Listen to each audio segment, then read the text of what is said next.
Dear student, ನೋಡಿ part D ಒಳಗಡೆ section 2 ಅಂತ ಇರುತ್ತೆ ಬಯಾಲಜಿಯಲ್ಲಿ.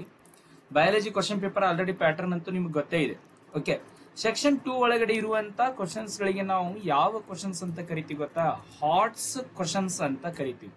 ಹಾಟ್ಸ್ ಕ್ವಶನ್ಸ್ ಅಂತಂದ್ರೇನು? Higher order thinking skills related questions ಅಂತ. ಈ ಕ್ವಶನ್ಸ್ ಗಳನ್ನ ಯಾವ ರೀತಿ ಕೇಳ್ತಾರೆ ನೋಡಿ. ಬಯಾಲಜಿ ಒಳಗಡೆ ಟೋಟಲಿ ಎಷ್ಟು ಕ್ವಶನ್ಸ್ ಇರ್ತದೆ ಅಂತಂದ್ರೆ 3 ಕ್ವಶನ್ಸ್ ಗಳನ್ನ ಕೊಟ್ಟಿರ್ತಾರೆ. ಅದರಲ್ಲಿ ನೀವು ಆನ್ಸರ್ ಮಾಡಬೇಕಾಗಿರೋದು ಓನ್ಲಿ 1 ಕ್ವಶನ್ಗೆ ಆನ್ಸರ್ ಮಾಡಬೇಕು. ಅದು ಎಷ್ಟು ಮಾರ್ಕ್ಸಿಗೆ ಅಂತಂದ್ರೆ 5 ಮಾರ್ಕ್ಸ್ಗೆ. ಓಕೆ, ಸೊ ನೀವು ಟೆನ್ಷನ್ ತಗೊಳ್ಳುವಂತದ್ದು ಏನಿಲ್ಲ. ಈ ಸೆಕ್ಷನ್ 2 ದಲ್ಲಿ ಒಂದು ಫಿಕ್ಸ್ 5 ಮಾರ್ಕ್ಸ್ ಕ್ವಶನ್ ಇರ್ತದೆ ಅಂತ ಅರ್ಥ. ಸೊ ಹಾಗಾದ್ರೆ ನಮ್ದು 2024 ಒಂದು ಆನ್ಯುವಲ್ ಎಕ್ಸಾಮ್ ಪ್ರಕಾರ ಬ್ಲೂ ಪ್ರಿಂಟ್ ಪ್ರಕಾರ ಎಷ್ಟು ಚಾಪ್ಟರ್ಸ್ ಗಳಿದೆ ಅಂತಂದ್ರೆ 3 ಚಾಪ್ಟರ್ ಗಳಿದಾವೆ. ಅವು ಯಾವ್ಯಾವ ಚಾಪ್ಟರ್ ಗಳಿರ್ಬೋದು? 3 ಚಾಪ್ಟರ್ ನೋಡಿ. ಅದರಲ್ಲಿ ಒಂದೇದು ಬಂದ್ಬಿಟ್ಟು ಸೆಕ್ಚುವಲ್ ರೀಪ್ರೊಡಕ್ಷನ್ ಇನ್ ಫ್ಲವರಿಂಗ್ ಪ್ಲಾಂಟ್. ಈ ಚಾಪ್ಟರ್ ದಿಂದ ಒಂದು ಹಾಟ್ ಕ್ವಶನ್ ಬರ್ತದೆ. ಅದೇ ರೀತಿಯಾಗಿ ಇನ್ನೊಂದು ಮೊಲಿಕ್ಯುಲರ್ ಬೇಸಿಸ್ ಆಫ್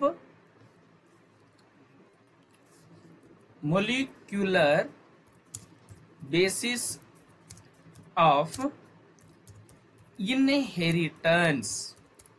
ಓಕೆ, ಈ ಚಾಪ್ಟರ್ ದಿಂದ ಮತ್ತೆ ಇನ್ನೊಂದು human health and disease topic ಇಂದ. ಹಾಗಾದ್ರೆ ನೀವು ಈ 3 ಚಾಪ್ಟರ್ ಅಲ್ಲಿ ಯಾವ್ದಾದ್ರೂ ಒಂದು ಚಾಪ್ಟರ್ ನ ಸೆಲೆಕ್ಟ್ ಮಾಡ್ಕೊಂಡ್ರೆ ನಿಮಗೆ ಗ್ಯಾರಂಟಿ ಒಂದು 5 ಮಾರ್ಕ್ಸ್ ಇಂದು ಹಾಟ್ಸ್ ಕ್ವಶನ್ಸ್ ಅಲ್ಲಿ ಒಂದು ಫಿಕ್ಸ್ ಬಂದೇ ಬರ್ತದೆ. ಹಾಗಾದ್ರೆ ನಾನು ಈ ವಿಡಿಯೋದಲ್ಲಿ ನಾನು ನಿಮಗೆ 2 ಚಾಪ್ಟರ್ ದಿಂದ ಕೆಲವೊಂದಿಷ್ಟು ಹಾಟ್ಸ್ ಕ್ವಶನ್ಸ್ ಗಳನ್ನ ತಂದಿದ್ದೀನಿ. ಅದು ನಿಮ್ಗೆ PDF ಬೇಕಂತಂದ್ರೆ ಕೆಳಗಡೆ ಡಿಸ್ಕ್ರಿಪ್ಷನ್ ಲಿಂಕ್ ಅಲ್ಲಿ ಸಿಗತ್ತೆ, ಅಲ್ಲಿಂದ ನೀವು ಡೌನ್ಲೋಡ್ ಮಾಡ್ಕೊಳ್ಳಿ. ಸೆಕ್ಚುವಲ್ ರಿಪ್ರೊಡಕ್ಷನ್ ಇನ್ ಫ್ಲವರಿಂಗ್ ಪ್ಲಾಂಟ್ ಒಳಗಡೆ ಯಾವ ರೀತಿ ಕ್ವಶನ್ಸ್ ಅನ್ನ ಕೇಳಬಹುದು. ಸೊ ಇದೆ ನೋಡಿ, ಕೆಲವೊಂದಿಷ್ಟು PDF ಫೈಲ್ ಇದೆ, ಕೆಲವೊಂದಿಷ್ಟು ಕ್ವಶನ್ಸ್ ಅನ್ನು ಸಹಿತ ನಾ ಹೇಳ್ತೀನಿ. First of all hots questions ಅಂತಂದ್ರೆ ಆಲ್ರೆಡಿ ಅವರು ಒಂದು 25% ಆನ್ಸರ್ ಅನ್ನ ಹೇಳಿರ್ತಾರೆ, ನಮಗ್ ಗೊತ್ತು ಮಾಡಿಸ್ಬಿಟ್ಟಿರ್ತಾರೆ. ಆನ್ಸರ್ಸ್ ಅನ್ನ ಅವ್ರಿಗೆ ಹೇಳಿ ಅದರದ ರಿಮೈನಿಂಗ್ ಆನ್ಸರ್ ಗಳನ್ನ ನಾವು ಫೈಂಡ್ ಔಟ್ ಮಾಡಬೇಕು. ಅದನ್ನ ನಾವು ಹಾಟ್ಸ್ ಕ್ವಶನ್ಸ್ ಅಂತ ಕೇಳ್ತೀವಿ. ಕೆಲವೊಂದಿಷ್ಟು ಕ್ವಶನ್ಸ್ ಗಳನ್ನ ಡೈರೆಕ್ಟ್ ಆಗಿ ಕೇಳೋದ್ರ ಬದಲಾಗಿ ಇವ್ರೆ ಇಂಡೈರೆಕ್ಟ್ ಕ್ವಶನ್ಸ್ ಗಳನ್ನ ಕೇಳ್ತಾರಲ್ಲ, ಸೊ ಅವುಗಳನ್ನೇ ನಾವು ಏನಂತ ಕರಿತೀವಿ? ಹಾಟ್ಸ್ ಕ್ವಶನ್ಸ್ ಅಂತ ಕರಿತೀವಿ. ಇಲ್ಲ ನಾನು ಕ್ವಶನ್ಸ್ ಅನ್ನ ಓದ್ತೀನಿ ಅಂದಾಗ ನಿಮಗೆ ಗೊತ್ತಾಗತ್ತೆ ನೋಡಿ. Mention the name the parts of flowers involve in following functions. ಅಂದ್ರೆ ಕೆಳಗಡೆಗೆ ಕೆಲವೊಂದಿಷ್ಟು ಫಂಕ್ಷನ್ಸ್ ಅನ್ನ ಕೊಟ್ಟಿದ್ದಾರೆ ನೋಡಿ. ಇವ ಕೆಲವೊಂದಿಷ್ಟು ಫಂಕ್ಷನ್ಸ್ ಅನ್ನ ಕೊಟ್ಟಿದ್ದಾರೆ. ಈ ಫಂಕ್ಷನ್ಸ್ ಗಳ ಇನ್ವಾಲ್ವ್ಮೆಂಟ್ ಆಗುವಂತಹ ಕೆಲವೊಂದಿಷ್ಟು ಪ್ಯಾಟರ್ನ್ ಗಳನ್ನ ಹೇಳಿ ಅಂತ ಹೇಳ್ತಾರೆ. ಓಕೆ, ಯಾವ್ಯಾವ ಫಂಕ್ಷನ್ಸ್ ಇದರಲ್ಲಿ ಇನ್ವಾಲ್ವ್ಮೆಂಟ್ ಆಗ್ತದೆ ಅದನ್ನೇ ಹೇಳಿ ಅಂತ ಹೇಳ್ತಾರೆ. ಸೊ ಹಾಗಾದ್ರೆ ನಾವು ಡೈರೆಕ್ಟ್ ಇನ್ನೊಂದು ಯಾವ ರೀತಿ ಕ್ವಶನ್ ಕೇಳಬಹುದು ಇಲ್ಲಿ? Write the function of tapetum, exine, hilum, integument, filiform apparatus ಅಂತ ಕೇಳಬಹುದಾಗಿತ್ತು. ಬಟ್ ಇಲ್ಲಿ ನಾ ಹೇಳಿದ್ನಲ್ಲ, ಆನ್ಸರ್ಸ್ ಗಳನ್ನೇ ಕೊಟ್ಟು ನಮಗೇನೆ ಬರೀಲಿಕ್ಕೆ ಅಂತ ಏನ್ ಹೇಳ್ತಾರಲ್ಲ, ಸಾರಿ ಕ್ವಶನ್ಸ್ ಗಳನ್ನೇ ಆನ್ಸರ್ ಗಳನ್ನೇ ಹೇಳಿ ನಮಗೇನು ಬರೀಲಿಕ್ಕೆ ಅಂತ ಕೇಳ್ತಾರಲ್ಲ, ಅದನ್ನೇ ನಾವು ಹಾಟ್ಸ್ ಕ್ವಶನ್ಸ್ ಅಂತ ಕರಿತೀವಿ. ಸೊ ಇದ್ರಲ್ಲಿ ನೋಡಿ, ಒಂದೇದೇನಿದೆ?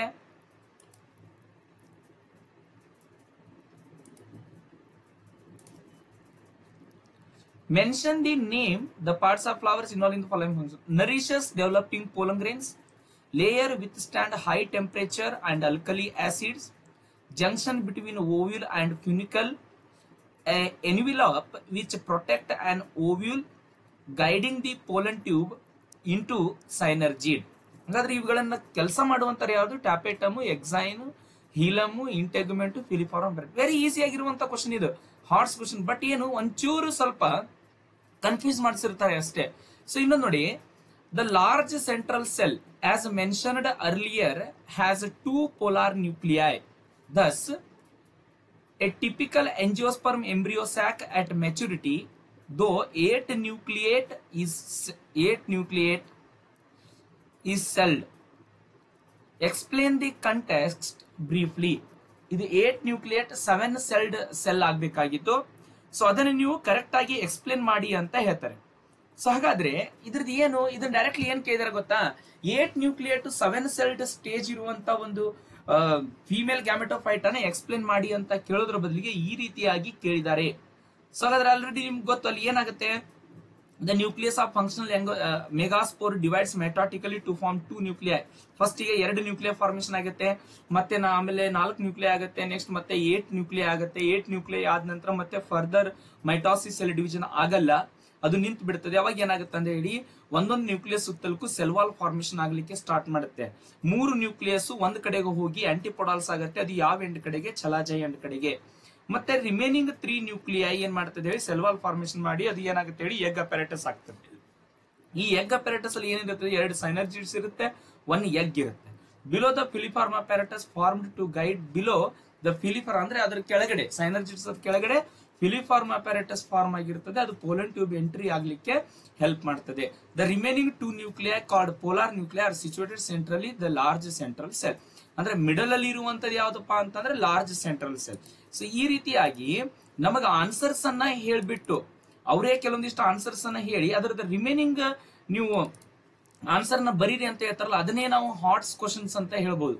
ಓಕೆ, ಈ ಡೈಗ್ರಾಮ್ ಅನ್ನ ತೋರಿಸ್ತೀನಿ ನೋಡಿ ನಾನು. ಅದು female 8 nucleate 7 celled stage diagram ಇದೆಯಲ್ಲ, ಆ ಡೈಗ್ರಾಮ್ ಅನ್ನ ಕ್ವಶನ್ಸ್ ಕೇಳಬೇಕಾದ್ರೆ ಆ ರೀತಿ ಕ್ವಶನ್ ಅವರು ರೈಸ್ ಮಾಡಿದ್ದಾರೆ. ಎಸ್, ಏನ್ ಇಲ್ಲಿ ಕಾಣಿಸತ್ತಲ್ಲ ನಿಮ್ಗೆ, ಇಲ್ಲಿ ಕಾಣಿಸತ್ತಲ್ಲ, ಇದೇ ಒಂದು ಕ್ವಶನ್ ಏನ್ ಮಾಡಿದ್ದಾರೆ ಅಂತಂದ್ರೆ ಇವರು ಕೇಳಿರೋದು. ಓಕೆ, ಇಲ್ಲಿ ಇದೆ ನೋಡಿ ಈ ಡೈಗ್ರಾಮು, ನೆಕ್ಸ್ಟ್ ಈ ಡೈಗ್ರಾಮು ಚಲಾಜೈ ಎಂಡ್ ಕಡೆಗೆ, ಮೈಕ್ರೋಪ್ಯಾಲರಿ ಎಂಡ್, ಫಿಲಿಫಾರ್ಮ್ ಅಪ್ಯಾರಟಸ್, ಇದೇ ಡೈಗ್ರಾಮ್ ಅನ್ನ ಅವರು ಕೇಳಿದ್ದಾರೆ. ನಮಗೆ ಏನಾಗುತ್ತೆ ಅದು ಚಲೋ ಎಂಟೈರ್ಲಿ ಬೇರೆ ಅನ್ಸುತ್ತೆ. ಸೊ ಅದೇ ರೀತಿಯಾಗಿ ನೆಕ್ಸ್ಟ್ ಕ್ವಶನ್ ನೋಡಿ, suggest the type of pollination have seen in your garden. ಅಂದ್ರೆ ನಿಮ್ ಗಾರ್ಡನ್ ಅಲ್ಲಿ ಕೆಲವೊಂದಿಷ್ಟು ಪಾಲಿನೇಷನ್ ಪ್ರೊಸೆಸ್ ಅನ್ನ ನೀನ್ ನೋಡ್ತೀಯ. ಏನ್ ನೋಡ್ತೀಯ ಅಂತಂದ್ರೆ ಒಂದೇದ್ ನೋಡಿ, butterfly moving from 1 flower to other within same flower. Plant ಒಂದೇ ಇದೆ, ಬಟ್ ಫ್ಲವರ್ಸ್ ಏನಿದೆ ಅಲ್ಲಿ ಬೇರೆ ಬೇರೆ ಇದೆ. ಈ ರೀತಿ ಯಾವ ಅದರಲ್ಲಿ ಪಾಲಿನೇಷನ್ ಆಗ್ತದೆ. ಇನ್ನೊಂದು, honey bee flying across the different plants. ಅಂದ್ರೆ ಇಲ್ಲಿ ಬೇರೆ ಬೇರೆ 2 ಪ್ಲಾಂಟ್ ಇದೆ. ಒಂದು ಪ್ಲಾಂಟ್ ದಿಂದ ಹನಿ ಬಿ ಇನ್ನೊಂದು ಪ್ಲಾಂಟ್ಗೆ, ಇನ್ನೊಂದು ಪ್ಲಾಂಟ್ ದಿಂದ ಮತ್ತೊಂದು ಪ್ಲಾಂಟ್ಗೆ ಹಾರಾಡ್ತಾ ಇರ್ತದೆ. Some ants move in a flower only. ಅಂತಂದ್ರೆ ಒಂದೇ ಒಂದು ಫ್ಲವರ್ ಇರುತ್ತೆ, ಅಲ್ಲೇ ಕೆಲವೊಂದಿಷ್ಟು ಆಂಟ್ಸ್ ಗಳು ಸುತ್ತಾಡ್ತಾ ಇರ್ತವೆ. ಹಾಗಾದ್ರೆ ಇವುಗಳಲ್ಲಿ ಯಾವ ಟೈಪ್ ಪಾಲಿನೇಷನ್ ನಡೀತದೆ ನೋಡಿ. ಒಂದೇದ್ರಲ್ಲಿ ನಡೆಯುವಂತದ್ದು ಯಾವ್ದು ಗೊತ್ತಾ, ಗೈಟಿನೋಗ್ಯಾಮಿ. ಯಾಕಂತಂದ್ರೆ within the same flower, within the same plant, if there are the 2 flower, the pollen grains can migrate from this flower to this one because it belongs to the same plant. Xenogamy means what happens here. Let us take A, it is the one plant, and B, it is another plant. So if the pollen grain transferred from A plant to B plant, that is called as xenogamy. Here honey bee flying across the different plants ಅಂತ ಹೇಳಿದ್ದಾರೆ. Okay, next ಅಟೋಗ್ಯಾಮಿ ಅಂದ್ರೇನು, self pollination ಅಲ್ಲಿ ಬರುವಂತದ್ದು, ಅಂದ್ರೆ ಒಂದೇ ಒಂದು flower ಅಲ್ಲಿ migrate ಆಗ್ತಾ ಇರ್ತದೆ. ನೆಕ್ಸ್ಟ್ ಇನ್ನೊಂದು ಬಿ ನೋಡಿ, chasmogamous and cleistogamous flowers achieve the self pollination, give reason. Chasmogamous flower ಮತ್ತೆ ಕ್ಲೈಸ್ಟೋಗ್ಯಾಮಸ್ ಫ್ಲವರ್ ಯಾಕೆ ಸೆಲ್ಫ್ ಪಾಲಿನೇಷನ್ ಅನ್ನ ಮಾಡ್ತದೆ, ಅದರದ್ದು ರೀಸನ್ ಅನ್ನ ಕೊಡಿ ಅಂತ ಕೇಳಿದ್ದಾರೆ. ಹಾಗಾದ್ರೆ ಏನ್ ರೀಸನ್ ಅಂತ ಕೊಡಬಹುದು ನೀವು ನೋಡಿ. ಕ್ಯಾಸ್ಮೋಗ್ಯಾಮಸ್ ಫ್ಲವರ್ ಅಂದ್ರೆ exposed anther and stigma lie close with each other. ಅದೇ ರೀತಿಯಾಗಿ cleistogamous flowers do not expose anther and stigma, pollen grains come in contact with stigma. ಅಂತಂದ್ರೆ ಕ್ಯಾಸ್ಮೋಗ್ಯಾಮಸ್ ಅಂದ್ರೆ ಕಾಮನ್ಲಿ ನಾವು ಓಪನ್ ಫ್ಲವರ್ ಅಂತ ಹೇಳ್ಬೋದು, ಕ್ಲೈಸ್ಟೋಗ್ಯಾಮಸ್ ಅಂತಂದ್ರೆ ಕ್ಲೋಸ್ಡ್ ಫ್ಲವರ್ ಅಂತ ಹೇಳ್ಬೋದು. ನೆಕ್ಸ್ಟ್ ಅದೇ ರೀತಿಯಾಗಿ ಕೆಲವೊಂದಿಷ್ಟು ಕ್ವಶನ್ಸ್ ಗಳನ್ನ ನಾನು ಇಲ್ಲಿ ಕೊಟ್ಟಿದ್ದೀನಿ, ನೀವು ಸಹಿತ ಇದನ್ನ ನೋಡ್ಕೊಳ್ಳಿ. ಅಂದ್ರೆ ಅರ್ಧ ಅವರು ಆನ್ಸರ್ ಕೊಟ್ಟು ಬಿಟ್ಟಿರ್ತಾರೆ, ರಿಮೈನಿಂಗ್ ಆನ್ಸರ್ ಅನ್ನ ನಾವು ಬರಿಬೇಕಷ್ಟೇ. ಸೊ ಇಲ್ಲಿ ನಾನು ಎಲ್ಲವನ್ನೂ ಹೇಳ್ಕೊತ್ತು ಹೋಗಲ್ಲ. ಸೊ ನೀವು ಇದನ್ನ PDF ಫೈಲ್ ಅನ್ನು ನಿಮ್ ಕೈಯಲ್ಲಿ ತಗೊಳ್ಳಿ, ಓದ್ಕೊಳ್ಳಿ. ಬೇಕಾದ್ರೆ ನಿಮ್ಗೆ ತಿಳಿಲಿ ಅಂತಂದ್ರೆ ನಾನು ಕಾಮೆಂಟ್ ಬಾಕ್ಸ್ ಅಲ್ಲಿ ತಿಳಿಸಿ. ಸೊ ನಾನು next human health and disease topic ದಿಂದ ಕೆಲವೊಂದಿಷ್ಟು ಕ್ವಶನ್ಸ್ ಗಳನ್ನ ನಾನು ಇಲ್ಲಿ ಎಕ್ಸ್ಪ್ಲೇನ್ ಮಾಡಬೇಕು ನಿಮಗೆ. ಓಕೆ, ಸೊ ಆದ್ರೂ ಕೂಡ ಇನ್ನೊಂದೆರಡು ಕ್ವಶನ್ ಹೇಳ್ಬೇಕಾ. ಓಕೆ, ಆನ್ ಬಿಹಾಫ್ ಆಫ್ ನಿಮ್ ಇಂಟ್ರೆಸ್ಟ್ ಮೇಲೆ ಇನ್ನೊಂದೆರಡು ಕ್ವಶನ್ಸ್ ಗೆ ಆನ್ಸರ್ ಮಾಡ್ತೀನಿ ನೋಡಿ. ಓಕೆ, ನನಗೂ ಒಂದ್ ಸ್ವಲ್ಪ ಎಸ್ ನೋಡಿ, write the scientific name and dormancy period of the seeds which are excavated from Arctic tundra and King's Herod's palace near the Dead Sea. Write any 3 reason for dormancy period of seeds. ಅಂದ್ರೆ ಏನ್ ಹೇಳ್ತಾರೆ, ಯಾವುದು Arctic tundra ಮತ್ತೆ King Herod's palace ಅಲ್ಲಿ ಕೆಲವೊಂದಿಷ್ಟು ಬೀಜಗಳು ಸಿಕ್ಕಿವೆ. Okay, so ಅದರದ್ದು ವೈಜ್ಞಾನಿಕ ಹೆಸರು ಮತ್ತೆ ಅದರದ್ದು ಡಾರ್ಮೆನ್ಸಿ ಪೀರಿಯಡ್ ಎಷ್ಟಿತ್ತು ಅದನ್ನ ಬರೀರಿ ಅಂತ ಹೇಳ್ತಾರೆ. ಆರ್ಕ್ಟಿಕ್ ಟಂಡ್ರಾದಲ್ಲಿ ಸಿಕ್ಕಿರುವಂತ ಸೀಡ್ ಯಾವುದು ಮತ್ತೆ ಅದರದ್ದು ವರ್ಷ ಎಷ್ಟು, King Herod's palace near the Dead Sea ಅಲ್ಲಿ ಸಿಕ್ಕಿರುವಂತ ಒಂದು ಸೀಡದ ಹೆಸರೇನು ಮತ್ತೆ ಅದರದ್ದು ಪೀರಿಯಡ್ ಎಷ್ಟು ಅಂತ, ಮತ್ತೆ ಯಾಕೆ ಅದರದ್ದು ಪೀರಿಯಡ್ ಇಷ್ಟಿದೆ ಅದರದ್ದು ಕಾರಣಗಳನ್ನು ಹೇಳಿ ಅಂತ ಕೇಳಿದಾರೆ. ನೋಡಿ, ಆರ್ಕ್ಟಿಕ್ ಟಂಡ್ರಾದಲ್ಲಿ ಸಿಕ್ಕಿರುವಂತ ಒಂದು scientific name of the plant is Lupinus ಆರ್ಕ್ಟಿಕಸ್.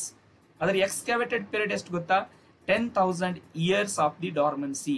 So like that, the seed which are available near King Herod's palace, that is Phoenix dactylifera, date palm ಅಂತಂದ್ರೆ ಖರ್ಜೂರು ಗಿಡ.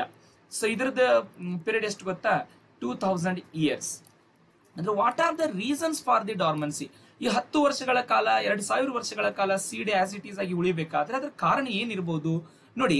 Integument of ovules harden as tough protective seed coat. Seed coat ಬಹಳ protective ಆಗಿ ಮತ್ತೆ protective layer development ಆಗಿರುತ್ತದೆ. ಅದೇ ರೀತಿಯಾಗಿ seed mature, water content is reduce and seed become dry.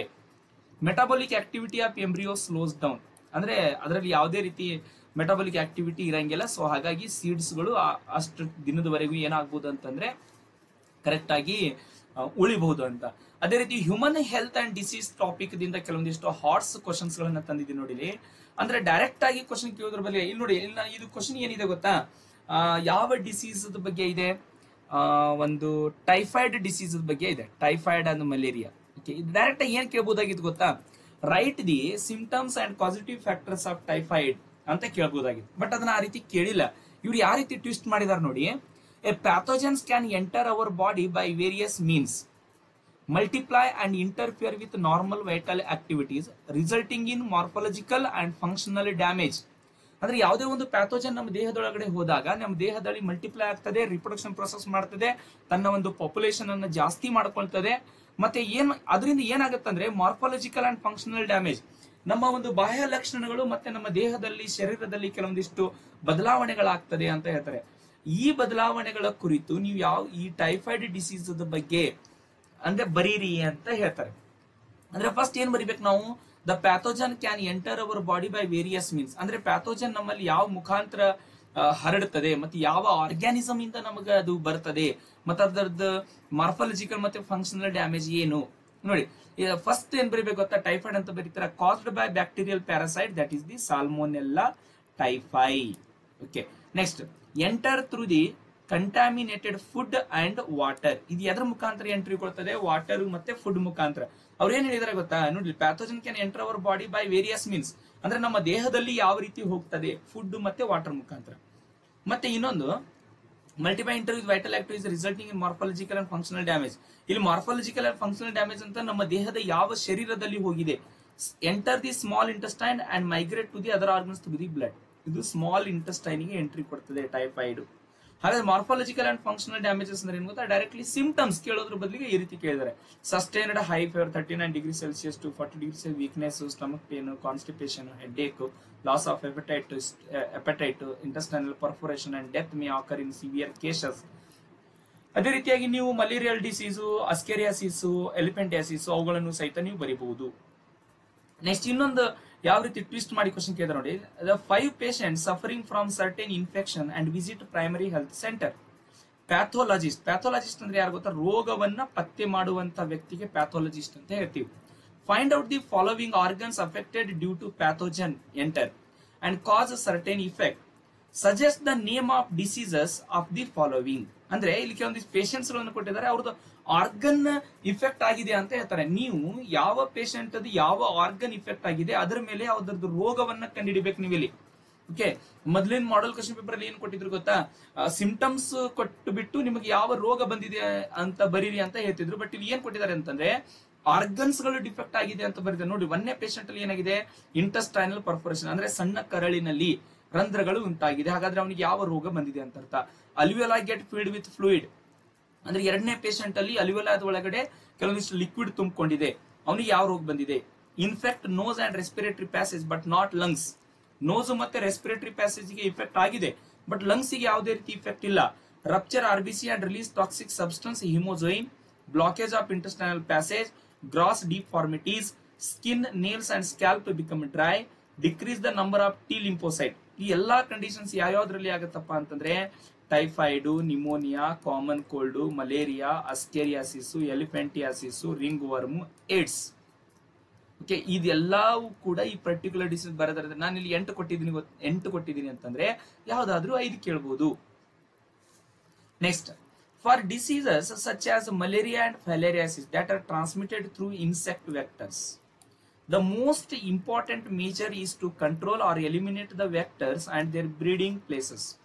Write the major steps to achieved by avoiding the following condition. ಅಂದ್ರೆ ಇದು ಏನ್ ಗೊತ್ತಾ, ವೆಕ್ಟರ್ಸ್ ಗಳಿಂದ ಟ್ರಾನ್ಸ್ಮಿಟ್ ಆಗುವಂತ ಡಿಸೀಸಸ್ ಗಳನ್ನ ನಾವು ಯಾವ ರೀತಿ ತಡೆಗಟ್ಟಬೇಕು, ಅದ್ರದ್ದು ಮೇನ್ ಏಜೆಂಡಾ. ಅಂದ್ರೆ ಮಲೇರಿಯಾ ಸೊಳ್ಳೆ ಕಡಿದ್ರಿಂದ ಬರುತ್ತೆ, ಫೈಲೇರಿಯಾಸಿಸ್ ಸಹಿತ ಸೊಳ್ಳೆ ಕಚ್ಚೋದ್ರಿಂದ ಬರುತ್ತೆ. ಅಂದ್ರೆ ಒಬ್ಬರಿಂದ ಒಬ್ಬರಿಗೆ ಹರಡುವಂತ ಇನ್ಫೆಕ್ಷಿಯಸ್ ಡಿಸೀಸಸ್ ಗಳನ್ನ ನಾವು ಯಾವ ರೀತಿ ತಡೆಗಟ್ಟಬೇಕು, ಎಸ್ಪೆಷಲಿ ಸೊಳ್ಳೆ ಕಚ್ಚುವುದರಿಂದ ಬರುವಂತ ರೋಗಗಳನ್ನ ಯಾವ ರೀತಿ ತಡೆಗಟ್ಟಬಹುದು ಅಂತ ಕೇಳೋದನ್ನ ಈ ರೀತಿಯಾಗಿ ಕೇಳಿದ್ದಾರೆ ಅಷ್ಟೇ. ಇಲ್ಲೇ ನೋಡ್ಕೊಂಡ್ಬಿಡ್ಬೇಕು ನೀವು. Malaria and filariasis transmit through the insect where. The most important major to control or eliminate, ಅಂದ್ರೆ ನಾವು eliminate or control vectors. Write the major steps to achieve by avoiding the following condition. ಯಾವ ರೀತಿ ನೀವು ಸೊಳ್ಳೆಗಳು ಇರ್ಲಾರ್ದು ನೋಡ್ಕೊಂತೀರಿ? Avoiding stagnation of water in pond around the residential areas. ಅಂತಂದ್ರೇನು, ನಿಲ್ಲುವ ನೀರನ್ನ, ಅಂದ್ರೆ ನಿಂತ ನೀರನ್ನ ಅವಾಯ್ಡ್ ಮಾಡಬೇಕು. ಮತ್ತೆ regular cleaning of household coolers, use mosquito nets, introducing fishes like Gambusia, ಅಂದ್ರೆ ಗ್ಯಾಂಬೂಸಿಯಾ ಫಿಶಸ್ ಗಳನ್ನ ಇಂಟ್ರೊಡ್ಯೂಸ್ ಮಾಡೋದನ್ನ ತಡೆಗಟ್ಟಬೇಕು. In ponds that feed on mosquito larvae, spraying of insecticides in ditches, drainage areas and swamps. ಅಂದ್ರೆ municipality ಅವರು ಬಂದು white colour powder ಅತಿ ಎಲ್ಲ ಹಾಕಿ ಹೋಗಿರ್ತಾರಲ್ಲ, so ಆ ರೀತಿಯಾಗಿ ನಾವು ಹಾಕೋದನ್ನ ತಡೆಗಟ್ಟಬೇಕು ಅಂತ. Okay, next, doors and windows should be provided with wire mesh, prevent the entry of mosquitoes. So ಇವು ಕೆಲವೊಂದಿಷ್ಟು 6 ಪಾಯಿಂಟ್ಸ್ ಅನ್ಕೊಂಡು ನೀವು 5 ಪಾಯಿಂಟ್ಸ್ ಬರೆದ್ರು ಸಹಿತ ಓಕೆ. ನೋಡಿ ಎಷ್ಟು ಈಸಿ ಕ್ವಶನ್ ಇದೆ, ಬಟ್ ಕ್ವಶನ್ ಈ ರೀತಿ ಕೇಳಿದ್ದಾರೆ. ಓಕೆ, ಅದಕ್ಕೆ ನಾವು ಹೇಳೋದು ಇದನ್ನು ಹಾಟ್ಸ್ ಅಂತ ಯಾಕೆ ಹೇಳ್ತೀವಿ ಅಂತಂದ್ರೆ due to this purpose. Next, barrier ಒಂದು ರಿಲೇಟೆಡ್ ಆಗಿರುವಂತ ಇನ್ನೆಟ್ ಬ್ಯಾರಿಯರ್, ಇಮ್ಯುನಿಟಿ ರಿಲೇಟೆಡ್ ಆಗಿರುವಂತ ಕ್ವಶನ್ಸ್ ಅನ್ನು ಸಹಿತ ಕೇಳುವಂತ ಚಾನ್ಸಸ್. ಮತ್ತೆ antibody structure. Next, when you visit other cities, you feel symptoms like sneezing, watery eyes, running nose and difficulty in breathing. As according to this system, write the answer of the followings. ಅಂದ್ರೆ ನೀವು ಬೇರೆ cities ಗೆ visit ಕೊಟ್ಟಿರ್ತೀರ, ಅಲ್ಲಿ ನಿಮಗೆ sneezing ಆಗುತ್ತೆ, watery eyes ಆಗುತ್ತೆ, running nose, difficulty in breathing. ಇದು ಎದರ ಲಕ್ಷಣಗಳು ಗೊತ್ತಾ? So these are the symptoms of allergy. ಅವ ಡೈರೆಕ್ಟ್ ಆಗಿ ಅಲರ್ಜಿದ ಬಗ್ಗೆ ಬರೀರಿ ಅನ್ನೋಕ್ ಹೋಗಿ ಈ ರೀತಿ ನಿಮಗೆ ಕ್ವಶನ್ಸ್ ಅನ್ನ ಟ್ವಿಸ್ಟ್ ಮಾಡಿ ಕೇಳ್ತಾನೆ. ಓಕೆ, ಅರ್ಥ ಆಯ್ತಾ? ಹಾಗಾದ್ರೆ ಇದ್ರ ರಿಲೇಟೆಡ್ ಅಲರ್ಜಿ ಅಂತ ನೆನ್ಪು ಮಾಡ್ಕೋಬೇಕು. ಮೊನ್ನೆ question, which type of antibody release, ಅಂದ್ರೆ ಅಲರ್ಜಿ ಆದಾಗ ಯಾವ ಟೈಪ್ ಆಂಟಿಬಾಡಿ ರಿಲೀಸ್ ಆಗುತ್ತೆ? IgE. Name the chemical secreted, ಯಾವ ಕೆಮಿಕಲ್ ಸೀಕ್ರೆಟ್ ಆಗುತ್ತೆ? Histamine and serotonin. Which type of drugs used to reduce symptoms, ಅಂದ್ರೆ ಯಾವ ಟೈಪ್ ಡ್ರಗ್ಸ್ ನಾವು ಯೂಸ್ ಮಾಡಬಹುದು? Antihistamine, adrenaline and steroids quickly reduce the symptoms of allergy. Substance which cause the symptoms and give an example. ಅಂದ್ರೆ the substance which cause the immune response is produce are called allergens. ಅದನ್ನ allergens ಅಂತ ಕರಿತೀವಿ. Example dust, pollen, animal danders etcetera.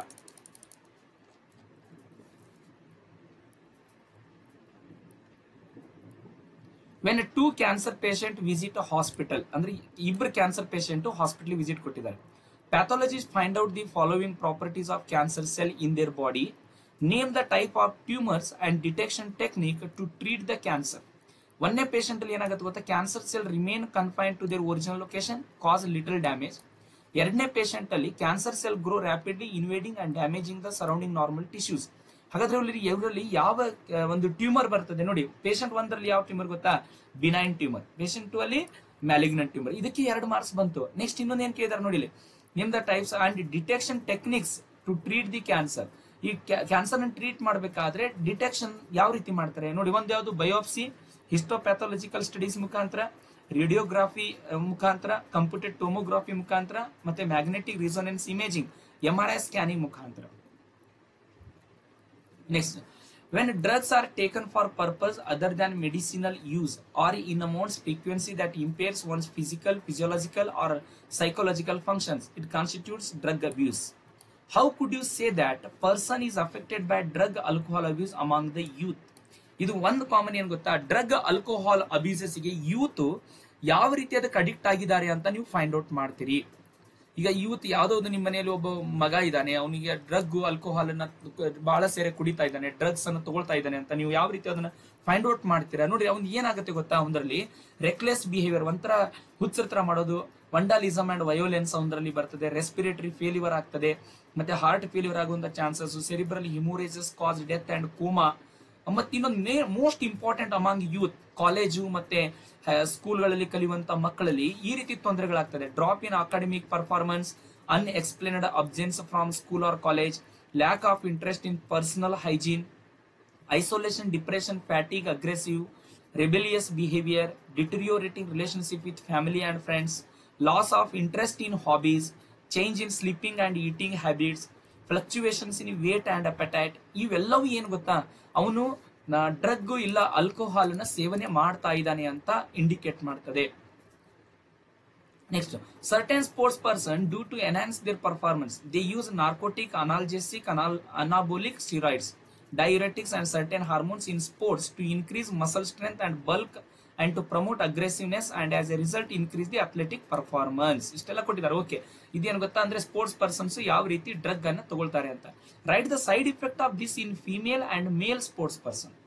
Female ಮತ್ತೆ male sports person ಏನೇನು ತೊಂದರೆಗಳಾಗ್ತದೆ ಇಲ್ಲಿ ನೋಡಿ, ಬಹಳಷ್ಟಕ್ಕೊಂದು ತೊಂದರೆಗಳು female ಅಲ್ಲಿ ಆಗುತ್ತೆ, ಅದೇ ರೀತಿ ಮೇಲ್ ಅಲ್ಲಿನೂ ಕೂಡ ಆಗ್ತದೆ. ನೆಕ್ಸ್ಟ್, ನೀವು ಡ್ರಗ್ ಆಲ್ಕೋಹಾಲ್ ಅಬ್ಯೂಸಸ್ ಅನ್ನು ಯಾವ ರೀತಿ ತಡೆಗಟ್ತೀರಾ ಅನ್ನೋದ್ರ ಬಗ್ಗೆ ಸಹಿತ hots question. Okay, thank you. ನನ್ನ ವಿಡಿಯೋನ ನೋಡಿದ್ರೆ ನಿಮ್ಗೆ ಇಷ್ಟ ಆದ್ರೆ ಬೇರೆದವರಿಗೂ ಸಹಿತ ಶೇರ್ ಮಾಡಿ, ಎಲ್ಲ ಹುಡುಗರಿಗೂ ಸಹಿತ ಶೇರ್ ಮಾಡಿ.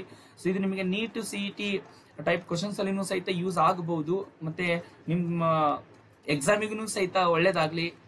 Thank you.